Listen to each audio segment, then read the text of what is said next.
बिस्मिल्लाहिर्रहमानिर्रहीम, अस्सलाम वालेकुम। मैं हूं ईसा नकवी। आज जुमरात 19 अक्टूबर है। महज 2 दिन बाकी हैं मियां मोहम्मद नवाज शरीफ की पाकिस्तान वापसी। 21 अक्टूबर के लिए ऐलान किया गया है कि वो पहुंचेंगे और अब ये बात कंफर्म हो चुकी है कि मियां मोहम्मद नवाज शरीफ लाहौर लैंड करने से पहले इस्लामाबाद लैंड करेंगे और उनकी हिफाजती ज़मानत का मामला इस्लामाबाद हाई कोर्ट में जिस तेज़ी से चल रहा है उससे वाज़ेह तौर पर नज़र आता है कि अदालतें अब तुल गई हैं कि मियां मोहम्मद नवाज शरीफ को इंसाफ देना है। वही मियां मोहम्मद नवाज शरीफ जिसके लिए एक वक्त था कि अदालतें तुल चुकी थी कि मियां मोहम्मद नवाज शरीफ को सज़ा सुनानी है। वक्त बड़ी तेज़ी के साथ तब्दील होता है। इस वीडियो में ज़रा बात करेंगे कि इस वक्त शहर इक़्तिदार का मंजरनामा क्या है और वापसी से 2 दिन पहले एक अहम तरीन मुकदमा है जिसमें गवाही जो है वो मियां मोहम्मद नवाज शरीफ के ख़िलाफ़ आई है और गवाही जिस जानिब से आई है वो जगह जो है वो भी बड़ी इम्पॉर्टेंट है। और किस किस्म की इस वक्त बाज़गश्त चल रही है शहर इक़्तिदार में, क्यों पूरी दाल ही काली होने की बातें की जा रही हैं, सिलेक्टेड की बाज़गश्त है। इस तमाम मामले पर बात करेंगे और इस पर आने से पहले मैं क्विकली जो है वो इसकी क्योंकि इस हवाले से सेपरेटली वीडियो नहीं कर पाऊँगा तो मैं आपको इसराइल और गज़ा में जो इस वक्त सूरत हाल जारी है उसके हवाले से मैं ब्रीफ़ कर दूँ। जो रिसेंट डेवलपमेंट्स हैं वो बड़ी ख़तरनाक हैं क्योंकि ख़ास तौर पर सऊदी अरब ने जो अपने शहरियों को एक फ़ैसला सुनाया है, उनको ये कहा है कि वो फौरी तौर पर लबनान छोड़ दें। इससे खलबली मच गई है। इसका मतलब यह है कि सऊदी इंटेलिजेंस के पास कहीं ना कहीं ये इतला मौजूद है कि हिज़्बुल्लाह इसराइल के ख़िलाफ़ कोई बड़ी कार्रवाई कर सकता है और फिर जवाबी कार्रवाई में इसराइल जो है वो अपनी बमबारी का दायरा जो सेटल्ड एरियाज़ हैं वहाँ पर भी फैला सकता है या फिर एक बड़ी कशमकश का आगाज़ हो सकता है। क्योंकि एक ऐसे वक्त में जब बहिरे रोम में अमरीकी बहरी बेड़ा एयरक्राफ्ट कैरियर जदीद तरीन तैयारों के साथ मौजूद है तो फिर वो सपोर्ट करेगा इजरायली जो अटैक है उसको। उस सूरत में उनके शहरियों को लबनान में ख़तरा हो सकता है जिसकी वजह से सऊदी अरब ने यह कहा है कि हमारे शहरी जो हैं वो लबनान छोड़ दें फौरी तौर पर। गज़ा की सूरत हाल जूं की तूं है, मुहासरा भी मौजूद है। ग्राउंड इन्वेजन की जो है वो तैयारी की जा रही है। गज़ा की पट्टी की का मुहासरा किया हुआ है। अभी तक जो इमदादी सामान है वो लाने की इजाज़त नहीं मिली अंदर, लेकिन जो बाइडन ने जो विज़िट किया इसराइल का उसके बाद ये कहा जा रहा है कि 20 ट्रकों का एक काफ़िला है उसको इमदादी सामान लेकर गज़ा में जाने की इजाज़त होगी। जो गज़ा स्ट्रिप है वहाँ पर रफ़ा बॉर्डर के ऊपर बमबारी की है इसराइल ने। और इसी दौरान एक बहुत ही अहम डेवलपमेंट हुई कि अमेरिका ने अक़वाम मुत्तहिदा सलामती कौंसिल के इजलास में ब्राज़ील ने करारदाद पेश की जंग बंदी के हवाले से। अमेरिका ने उसको वीटो कर दिया है और ये भी एक वजह है जिसकी वजह से जिस बुनियाद के ऊपर बहुत सारे लोग ये समझते हैं कि लड़ाई जो है वो मज़ीद बढ़ेगी और अमेरिका उसको बढ़ावा देने के लिए तमाम तर इक़दाम कर रहा है। और इसराइल के प्राइम मिनिस्टर नेतन्याहू ने जो बाइडन से मिलने के बाद बड़ा हैरानकुन स्टेटमेंट दिया। उन्होंने कहा कि अमेरिका की ताउन से, अमेरिका की मदद से ये जंग जारी रहेगी, जिसका मतलब ये है कि ये तो सबको इल्म है कि 2000 सोल्जर्स जो हैं उनको डिप्लॉय करने का फ़ैसला अमेरिका ने किया था और अमेरिका ने ये कहा कि उनके जो सोल्जर्स हैं वो कॉम्बैट में हिस्सा, लड़ाई में हिस्सा नहीं लेंगे, लेकिन इसराइल को मुकम्मल तौर पर इंटेलिजेंस की सपोर्ट फराहम करेंगे, कोऑर्डिनेशन के हवाले से, इवैक्यूएशन के हवाले से, रेस्क्यू एंड रिलीफ के हवाले से। और इस पूरी जो वॉर उन्होंने वेज की हुई है निहत्ते फ़लस्तीनियों के ख़िलाफ़, उसमें उनकी मदद करेंगे। अब ये सारी डेवलपमेंट्स इस वक्त जो हैं वो हो रही हैं जिसकी वजह से खलबली है जो मची हुई है मिडल ईस्ट में। और इसी दौरान एक और बहुत अहम खबर आई कि ईरान के ऊपर अमेरिका ने ताज़ा पाबंदियाँ, नई पाबंदियाँ लगा दी हैं उनके ड्रोन एंड बैलिस्टिक मिसाइल्स के हवाले से। कुछ ऐसी कदगनें थीं यूएन की जो कि एक्सपायर हो गई थी और उनको जो है वो उस गैप को ब्रिज करने के लिए ये फ़ैसला जो है वो अमेरिका ने किया है। और इसी दौरान जो दो और बहुत अहम डेवलपमेंट्स हुई हैं रूस के सदर व्लादिमीर पुतिन, वैसे इसके हवाले से मैं यकीनन आने वाले दिनों में बड़ी तफसीली जो है वो गुफ्तगू करूँगा। लेकिन व्लादिमीर पुतिन वो बीजिंग में मौजूद थे, वो उनकी मुलाकात भी हुई सदर शी जिनपिंग के साथ। चीन और रूस जो हैं उन्होंने अब वाज़े तौर पर यह कहा है कि इजरायली जो एक्शंस हैं ये किसी भी सूरत इनको सेल्फ़ डिफेंस नहीं कहा जा सकता। जो जिस किस्म की बमबारी की जा रही है और जो इक्वेशन है उसमें देखा जाए कि एक जानिब एक ग्रोह है और दूसरी जानिब एक ट्रेंड आर्मी जिस तरीके से हज़ारों बम बरसा चुकी है, तो उसके हवाले से रूस और चीन उन्होंने भी स्टेटमेंट दिया। अब हम आ जाते हैं उस खबर की तरफ कि मियाँ साहब वापस आ रहे हैं। आई एम श्योर कि बहुत सारे लोग वो देख चुके होंगे कि इस्लामाबाद हाई कोर्ट में क्या डेवलपमेंट हुई, किस तरीके से नैब का प्रोसिक्यूटर जो है वो बिन बिलाए वहाँ पर मौजूद थे और जैसे ही वो मलक रियाज जिस तरह कहते हैं कि फ़ाइलों को पहिए लग जाते हैं, इधर से दरख्वास्त आई और चट मंगनी पट ब्याह वाला मामला किस तरीके से उसको फिक्स कर दिया गया, उसकी हेयरिंग हुई और 10 मिनट 20 सेकंड की इस हेयरिंग में किस तरीके से जो है वो नोटिस जारी हुआ और नैब के प्रोसिक्यूटर जो वहाँ पर पता नहीं किस काम से आए थे, लेकिन उन्होंने कहा कि मैं मौजूद हूँ, उनको नोटिस भी नहीं हुए थे। बहरहाल नोटिस जारी कर दिए गए हैं और मैं ये बात अपने बहुत सारी वीडियोज़ में पहले भी कह चुका हूँ कि हम सिर्फ डिटेल्स कवर कर रहे हैं। शायद ये मामला सब कुछ तय हो चुका है और हमने अब सिर्फ ये रिपोर्ट करना है कि ये किस तरीके से हो रहा है और लोग उसको ब्रेकिंग न्यूज़ करके चलाएंगे, हम लोग भी उसको ब्रेकिंग न्यूज़ करके जो है वो डिस्कस करेंगे। लेकिन असल बात तो ये है कि आपको ये वाज़े तौर पर नज़र आता है कि मामला कहाँ जा रहा है और यही वजह है कि सिलेक्टेड की बातें चल रही हैं। मेरे शो में फैसल करीम कुंडी साहब जो हैं वो मौजूद थे, पाकिस्तान पीपल्स पार्टी के सेक्रेटरी इतलात हैं। उन्होंने भी यही बात की कि डील जो है वो मियाँ साहब का एक वाज़े तासुर मौजूद है। साथ ही उन्होंने ये भी कहा कि लाहौर जलसे के लिए पंजाब में जो मशीनरी है, गवर्नमेंट मशीनरी, वो मुकम्मल तौर पर ताउन कर रही है। जलसागाह को भरने के लिए वसाइल फ्राहम किए जा रहे हैं, लोगों की ट्रांसपोर्टेशन के लिए बंदोबस्त किए जा रहे हैं। कराची से लेके और फिर पंजाब में किस किस्म के एक्टिविटीज़ हवाले से चले, उन्होंने कहा कि पूरी दाल ही काली। और फिर एक बड़ी दिलचस्प उन्होंने बात की, मैं उस पर आने से पहले, जो गवाही आई है मियाँ मोहम्मद नवाज शरीफ के ख़िलाफ़ और बड़ी तगड़ी गवाही है। गवाही भी जो है वो एक ऐसे शख्स की है जो ख़ुद कंप्लिसिट है, जो आप उसको यूँ कह सकते हैं कि एक तरीके से एक सुल्तानी गवाह जो है वो मियाँ साहब के ख़िलाफ़ जो है वो अब सामने आया है और नाम उसका है बिलावल भुट्टो ज़रदारी। बहरहाल उस डिटेल पे आने से पहले फैसल करीम कुंडी साहब ने एक और बड़ी दिलचस्प बात की। उन्होंने ये भी कहा, वैसे तो बहुत सारी चीज़ें उन्होंने बिलावल के हवाले से भी उन्होंने कहा कि अभी नवाज शरीफ का फ़ाइनल नहीं है, हो सकता है कि एक सरप्राइज़ आपके सामने आए और हम ऐसी पोजीशन में आ जाएं कि बिलावल जो है वो प्राइम मिनिस्टर हों और मियाँ साहब को कुछ और फिर बनाया जाए। बहरहाल वो कैसे होता है, लेकिन उन्होंने ये बात कही कि इस वक्त जो है वो वाज़े तौर पर नज़र आ रहा है कि लेवल प्लेइंग फील्ड मौजूद नहीं है और तमाम चीज़ें जो हैं वो मुस्लिम लीग नून की फेवर में जा रही हैं। लेकिन उन्होंने ये बात कही और ये लिख कर दी। मैंने भी उनको शो में कहा कि आप मुझे लिख कर दें, उन्होंने तहरीर किया। आई थिंक ये आज लाइट का मसला है, उसकी वजह से ये आपको क्लियर नहीं नज़र आ रहा होगा, लेकिन इस पर दस्तखत भी मौजूद है, तारीख भी लिखी हुई है। फैसल करीम कुंडी साहब ने मेरे शो में ये कहा कि if any one will be installed in coming elections they want last for 1.5 years, के अगर किसी भी शख्स को मुसल्लत किया जाता है, इंस्टॉल किया जाता है, क्योंकि उन्होंने कहा कि इस वक्त राय अमूमी यही है कि इंस्टॉल किया जा रहा है मियाँ मोहम्मद नवाज शरीफ को, तो उस सूरत में उनकी हुकूमत बहुत बड़ी बात होगी कि अगर वो 1.5 साल चल पाए, 1.5 साल से ज़्यादा नहीं टिक सकेंगे, क्योंकि उन्होंने कहा कि अवाम में जड़ें उनकी मौजूद नहीं हैं। मियाँ साहब is in no position to win the elections. इस किस्म ये उनकी गुफ्तगू का लुब्बे लुबाब है। अब आ जाते हैं उस मामले की तरफ, वो मुकदमा जो मेरे ख्याल में अहम तरीन मुकदमा है। ये मुकदमा है आईन पाकिस्तान का। आईन पाकिस्तान जो ये कहता है कि 90 रोज़ में इंतखाबात होने चाहिए। आईन पाकिस्तान जो है वो ये भी कहता है कि जो इक़्तिदार है उसको किस तरीके से रियासत में अवाम के मुंतखब नुमाइंदों के ज़रिए इख्तियार जो है उसका इस्तेमाल करना है। लेकिन यहाँ पर निगरान हुकूमतें मौजूद हैं। सारे प्रोसेस में सबको मालूम है कि ये किस तरीके से डिलेज़ है, मुख्तलिफ़ वजूहात बताई गई। जो 90 दिन के इंतखाबात का मामला है, आइन का मामला है और अवाम का मामला है कि ये उनका हक़ है कि वो अपने मुंतखब नुमाइंदे जो हैं उनको, जो अपने नुमाइंदे हैं उनको इलेक्ट करें, मुंतखब उनका इंतखाब करें और वो जाकर उनकी नुमाइंदगी करें, उनको रिप्रेजेंट करें, उनके मसाइल का हल करें। जनवरी के महीने में पंजाब और खैबर पख्तूनख्वा की असम्बलियाँ तहलील कर दी गई थी और उसके बाद बहुत हीले बहाने जो हैं वो किए गए और वो हीले बहाने ये थे कि फ़ंड्स नहीं हैं, 21 अरब रुपए नहीं हैं। असम्बली जो है वो गवर्नर ने कहा पंजाब में कि मैंने तहलील नहीं की क्योंकि मैंने दस्तखत नहीं किए, ख़ुद ब खुद एक्सपायर हुई। मामला सुप्रीम कोर्ट गया, वो पूरी स्टोरी आपके इल्म में तो आई विल नॉट रिपीट। चलें, लाइट भी आ गई इसी दौरान। ये सारा मामला तो आपके इल्म में है कि किस तरीके से ये सारा कुछ हुआ। और उस वक्त पाकिस्तान पीपल्स पार्टी जो है वो इन तमाम इकदामात में पीडीएम हुकूमत जो है वो खड़ी थी, डट कर खड़ी थी कि किसी भी तरीके से इलेक्शन नहीं होने चाहिए, चाहे आइन में लिखा हुआ है। वो तावीलें देते थे, वो वजूहात बताते थे।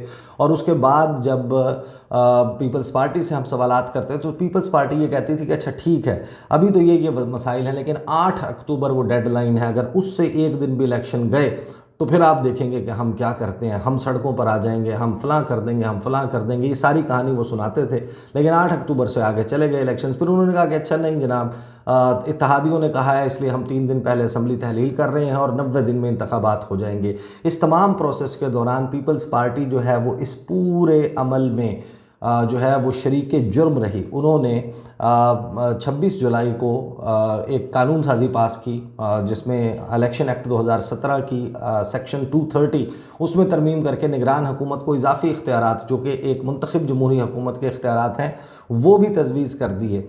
और उससे ये इंडिकेशंस थी कि मामला जो है वो अब लटकाया जाएगा इलेक्शन का, उस पर क्लैरिटी नहीं होगी। और फिर 5 अगस्त को काउंसिल ऑफ कॉमन इंटरेस्ट के इजलास में पीपल्स पार्टी वेट करने वालों में शामिल थी कि नई मरदमशुमारी के तहत इंतखाबात होंगे। हल्का बंदियों में मामला जा चुका और इस दौरान बिलावल भुट्टो जरदारी उन्होंने जो कल अपनी इलेक्शन मुहिम का आगाज़ किया है 18 अक्टूबर सानह कारसाज 2007 में, जब मोहतरमा बेनज़ीर भुट्टो 18 अक्टूबर को वापस आई थी तो उस वक्त उनके काफ़िले के ऊपर हमला हुआ था, 2 धमाके हुए थे और दर्जनों पाकिस्तान पीपल्स पार्टी के कारकुन उसमें शहीद हो गए थे। एक बड़ा ही अफसोसनाक अंदोहनाक वाक़या था।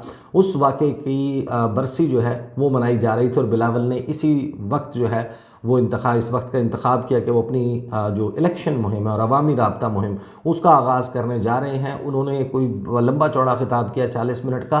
कुछ चीज़ें जो इंडिकेशंस हैं जो नज़र आ रही हैं अब इस वक्त पाकिस्तान पीपल्स पार्टी की, वो मैं आपके सामने रख दूँगा। और इसमें मखसूस वो हिस्सा जो जिसमें बिलावल भुट्टो जरदारी ने ये गवाही दी है कि ये सारा काम जो मियां मोहम्मद नवाज शरीफ हैं उनकी फैसिलिटेशन और किस किस ने कैसे कैसे की और ये जो आइन को पामाल किया गया है, रोंदा गया है, कुचला गया है, मसल दिया गया है, इसका मकसद दरअसल क्या था। बिलावल भुट्टो जरदारी ने जो गुफ्तगू की बहुत अहम है। कुछ चीज़ें जो हैं वो सीधा मैं आपको बता देता हूँ। बिलावल ने कहा कि हमें यकजहती कायम करना होगी अगर मसाइल का हल चाहिए। आज पाकिस्तान तकसीम है, हमें इस किस्म के कौमी इत्तेहाद की ज़रूरत है अगर कौमी मसाइल का हल निकालना है। नफ़रत, तकसीम और गाली की सियासत को छोड़ना होगा, पुराने तरीके और रवायतों को रद्द करना पड़ेगा। एक नई सोच और नई सियासत की ज़रूरत है, नई क़ियादत की ज़रूरत है। जो ज़ाहिर है कि वो ये समझते हैं कि मैं हूँ वो नई क़ियादत।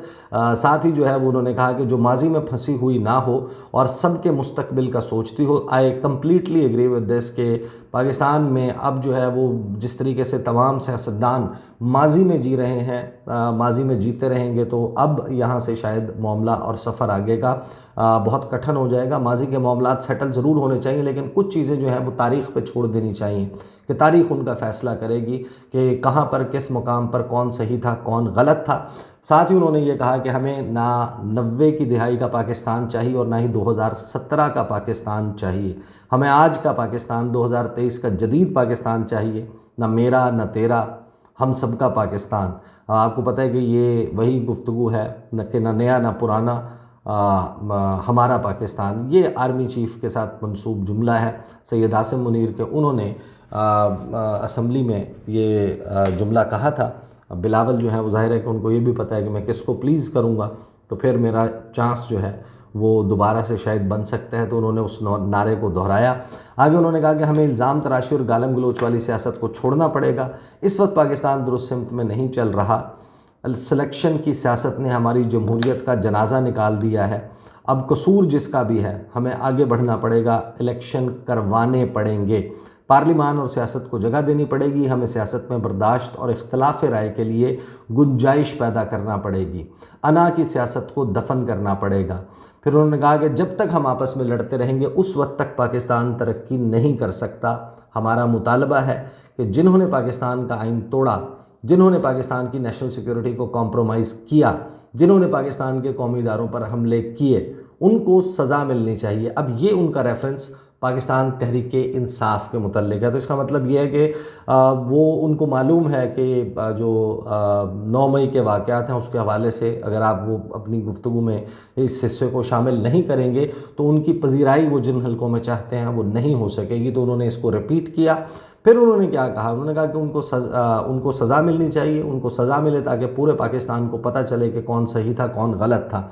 फिर वो कहते हैं कि जनाब हमारा मुतालबा है कि जो पुरानी सियासत है, ये जो रवायती सियासत है, हम उसको रद्द करते हैं, हम इंतकाम की रवायत को रद्द करते हैं, आज के मसाइल का हल चाहते हैं। फिर बिलों पे, महंगाई पे, बेरोज़गारी पे, गुर्बत पे उन्होंने बात की और उन्होंने कहा कि हमें पुरानी सियासत से कोई दिलचस्पी नहीं है, हमें आने वाले कल की फ़िक्र है, हमने इन मसाइल को हल करना है। अब आ जाते हैं उस मकाम पर जहाँ पर उन्होंने अपने वो इत्तेहादी जिनको पहले वो माजी में कहा करते थे कि वो जनरल ज़ियाउल हक का बेटा है, उनके खून पर तबसरे किया करते थे, फिर उनके छोटे भाई की काबीना में वो वज़ीर ख़ारजा बन गए। और बहुत सारे लोग ज़ाहिर है कि वो अब इसके ऊपर सवाल उठाएंगे कि बिलावल भुट्टो ज़रदारी ये जो सारी गुफ्तगू कर रहे हैं, ये गुफ्तगू उनको सूट नहीं करती, उनको ये बात ज़ेबा नहीं देती कि वो इस किस्म की गुफ्तगू करें, क्योंकि वो इस तमाम जुर्म में शरीक थे जो जुर्म हो चुका है पाकिस्तान के आइन के साथ, पाकिस्तान के अवाम के साथ। बिलावल ने क्या कहा? बिलावल ने कहा कि आज पाकिस्तान की जमहूरियत को, पाकिस्तान के आइन को, पाकिस्तान के इलेक्शंस को सिर्फ़ एक शख्स की वापसी के लिए रोका गया है। यानी आज तक हमें ये बताया जा रहा था कि 21 अरब रुपए के फ़ंड्स मौजूद नहीं हैं, ख़जाना खाली है। हमें ये बताया जा रहा था कि क्योंकि पूरे मुल्क में एक दिन इंतखाबात होने चाहिए, लिहाजा हुकूमत समझती है, PDM की हुकूमत, कि पंजाब और KP के इलेक्शंस जो हैं वो अभी नहीं होने चाहिए, मोहसिन नकवी का इक़्तिदार चलता रहे, खैबर पख्तूनख्वा में निगरान हुकूमत चलती रहे, ये सारा कुछ। फिर हमें ये कहा गया कि जनाब ये तो बहुत ज़रूरी है कि नई मरदमशुमारी का ऐलान होने के बाद, चाहे उसको एक जाली काउंसिल ऑफ कॉमन इंटरेस्ट ने रेटिफाई किया हो, वेट किया हो और ये कहा हो कि जनाब ये मरदमशुमारी इसका गज़ट नोटिफिकेशन जारी कर दिया जाए, ये सब के इल्म में है कि वो किस किस्म का प्रोसेस जो है उसके लिए अपनाया गया था, वहाँ पर कौन लोग मौजूद थे जिन्होंने ये फ़ैसला किया, कि उनका ये इख्तियार नहीं था। लेकिन हमें ये बताया गया कि अब तो हल्का बंदियाँ बहुत ज़रूरी हैं। ये हल्का बंदियों का मामला, ये तमाम तर मामला जो है ये घूम रहा था बिलावल भुट्टो ज़रदारी साहब के मुताबिक कि पाकिस्तान के आइन को, पाकिस्तान के इलेक्शंस को सिर्फ़ और जमहूरियत को सिर्फ़ एक शख्स की वापसी के लिए रोका गया है। और क्योंकि वो शख्स मियां मोहम्मद नवाज शरीफ इनसिक्योर फ़ील करता था, अब ये मैं ऐड कर रहा हूँ, क्योंकि वो ये इनसिक्योर फ़ील करते थे कि जब तक उमर अता बंदयाल चीफ़ जस्टिस हैं उनके लिए ज़ीरो रिस्क नहीं हुआ मामला, काजी फ़ाइज़ ईसा जब तक चीफ़ जस्टिस ऑफ पाकिस्तान नहीं बनते उनकी वापसी में कोई मसला आ सकता है। और अब हम देख रहे हैं कि मसाइल किस तरीके से उनके हल हो रहे हैं। तो वो क्योंकि उन्होंने आना बाद में था, लिहाजा उन्हें अपने केसेस जब तक वो अपने ऊपर से ख़त्म नहीं करा लेते, चौथी मरतबा वो वज़ीर-ए-आज़म बनना चाहते हैं जिस वक्त तक, और बहुत सारे लोग उनको बनाना भी चाहते हैं, तो जिस वक्त तक वो केसेस ख़त्म नहीं करा लेते, क्लीन चिट नहीं ले लेते, अपनी नाअहली ख़त्म नहीं करवा लेते, इलेक्शन शेड्यूल का जिस दिन जारी होता है उसके बाद 7 दिन के अंदर अंदर उन्होंने नॉमिनेशन पेपर्स फाइल करने हैं, अदरवाइज़ वो इलेक्शंस कंटेस्ट नहीं कर सकेंगे, इलेक्शंस में हिस्सा नहीं ले सकेंगे। लिहाजा इस तमाम प्रोसेस को कि इलेक्शन शेड्यूल जारी हो और इलेक्शन की तारीख़ आ जाए, उठाकर इतना डिले कर दिया गया। और इस डिले की वाहिद वजह बिलावल भुट्टो ज़रदारी, जो कि उनके हम नवाला, हम प्याला, हम रकाब रहे गुज़श्ता 16-17 माह में हमने देखा, वो अब कह रहे हैं कि ये सब कुछ जो किया गया वो सिर्फ़ एक शख्स की वापसी के लिए किया गया कि वो वापस आ जाए। और इस तमाम चीज़ को, जमहूरियत गई भाड़ में, आइन गया भाड़ में, इलेक्शंस गए भाड़ में, ये सिर्फ़ इस वजह से किया गया।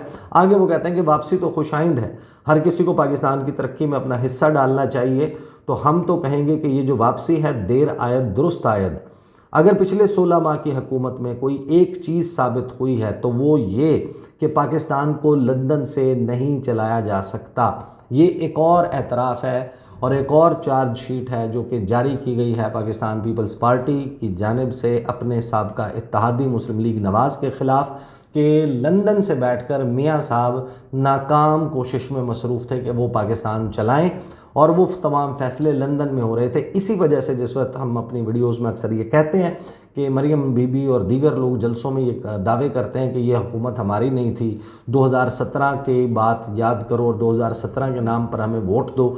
मियाँ मोहम्मद नवाज शरीफ तमाम तरह फैसले करते रहे और ये बिलावल भुट्टो जरदारी बता रहे हैं जो आपके काबीना के अहम तरीन वज़रा में शामिल थे, उनको इल्म है कि ये सब कुछ कौन कर रहा था, कैसे कर रहा था। साथ ही उन्होंने ये कहा कि जनाब लंदन से नहीं चलाया जा सकता, हर किसी को यहाँ मौजूद होना पड़ेगा, अपने अवाम के दरमियान होना पड़ेगा और अवाम के सवालों का जवाब देना पड़ेगा। उम्मीद है कि रियासत के पूरे ज़ोर देने के बाद इस्तकबाल भी बड़ा होगा। रियासत पे भी इल्ज़ाम लगा दिया बिलावल ने कि पूरी रियासत जो है वो कोशिश कर रही है कि किसी तरीके से मियाँ साहब का इस्तकबाल जो है वो अच्छा हो जाए। और इलेक्शन कमीशन ऑफ पाकिस्तान हमें इलेक्शन की तारीख़ और शेड्यूल जल्द अज जल्द देगा। अगर पीपल्स पार्टी को ये कड़वी गोली खानी है कि इलेक्शन 90 दिन से आगे होने हैं, तो उम्मीद है अब यानी वो ये भी एक्सेप्ट कर गए हैं कि पीपल्स पार्टी ने इसको कड़वी गोली समझकर निकल लिया है कि आर्टिकल 224 आइन का जो कहता है कि 90 दिन में इंतखाबात होने चाहिए वो पसे पुश्त डाल दिया गया। उन्होंने कहा कि कड़वी गोली अगर हमने खाने भी है तो कम से कम जितनी भी जमहूरी जमातें हैं पीपल्स पार्टी के इस मुतालबे की हिमायत करेंगी कि इलेक्शन कमीशन फ़ौरन इलेक्शन का ऐलान करे, फ़ौरन इलेक्शन डेट दे, फ़ौरन इलेक्शन शेड्यूल दे, ना हम सिर्फ इलेक्शन करवा के इस तकसीम को। और बाकी उन्होंने जो रवायती गुफ्तगू है वो की और उन्होंने कहा कि मैं जो है वो अब आवाम में निकलने लगा हूँ। और साथ ही उन्होंने कहा कि इंतखाबात में जो ताख़ीर है वो वोट की इज़्ज़त नहीं, वोट की बेइज्जती है। बड़ी जल्दी याद आया बिलावल भुट्टो जरदारी को। बहरहाल मंजरनामा जो है वो किस किस्म का हो चुका आपके इल्म में है कि इस वक्त हवाएँ फ़ज़ाएँ सब कुछ जो है वो चल रही हैं। जहाँ पर नहीं चल रही वहाँ पर वो बड़े बड़े पंखे लगाकर जो है वो फ़िज़ाएँ और हवाएँ बनाई जा रही हैं। माहौल बनाया जा रहा है कि मियाँ साहब आएँ और आकर इक़्तिदार पे उनको जो है वो कॉरोनेशन, उनकी ताजपोशी जो है वो पाकिस्तान में कर दी जाए। अब मामला सिर्फ ये है कि ये तजुर्बा भी करके देख लें, तजुर्बात तो हमने बहुत किए हैं। अगर इससे मसला हल नहीं होता फिर क्या होगा? What is plan B? क्या इस मुल्क को इसी तरीके से चलाना है? आवाम जब तक राज़ी नहीं होती एक चीज़ के ऊपर, स्टेबिलिटी जो चाहिए वो नहीं मिल सकती।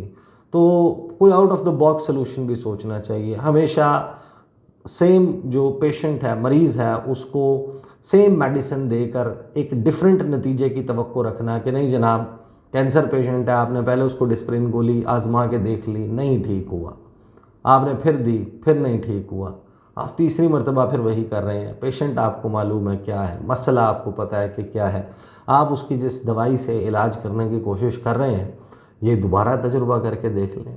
मुश्किल है कि नतीजा वो मुख्तलिफ निकले। These are the details. इंशाल्लाह अगली वीडियो में मुलाकात होगी। मुझे इजाज़त दीजिए।